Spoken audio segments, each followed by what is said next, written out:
you bought the Oracle Lighting Vector Grill, there's a strong chance you're going to want to paint this to match the color of your Jeep. It's pretty simple to disassemble, so let's go ahead and take a look at the process. First, let's go ahead and remove the headlight harness. You'll notice that the headlight harness has 4 outputs that connect to the LED emitters. Go ahead and unplug these.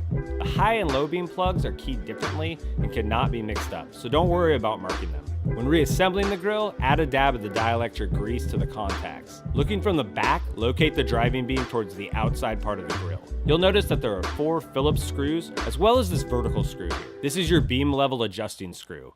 By tightening the screw, we can adjust the beam up, and loosening it goes down. This comes from Oracle already level, so you don't need to adjust unless you lifted your Jeep or added larger tires. Go ahead and remove those and set them to the side. Now we can remove the low beams. These are the small lights across the bottom of the grill. Remove the 4 screws and set the light to the side. You'll notice that there are 2 cylindrical spacers underneath. Remove these and put them in a safe space. These rubber insulators compress when installed, allowing you to angle the low beam. When you reinstall the low beams, you'll need to tighten these until the light becomes level, then angle the light down slightly. You can check this by shining the light on a wall from 25 feet away.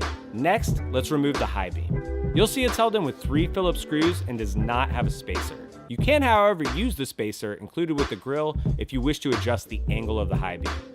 Now we can remove the DRL module. This is held in with adhesive, so give this a gentle pry, being sure not to tug on the connectors. With this remove, we can unplug the signal and DRL. Again, these have specific plugs, so you cannot mix up the wiring. Remember to add a dab of dielectric grease when you reconnect. Now that you've taken all the lights out, repeat the disassembly process on the opposite side, and you'll be primed for painting. The last components are the DRL and turn signal modules. Do not remove these, since there's a chance of causing damage to the lens and internal circuit board. It's best to leave these parts in the grill and tape over them to prevent overspray. Remember to pull off the tape first before you clear coat to give your grill a more consistent finish. For more information, check out oraclelights.com/vector or give us a call at 1-800-407-5776. Be sure to search for us online, #OracleLights.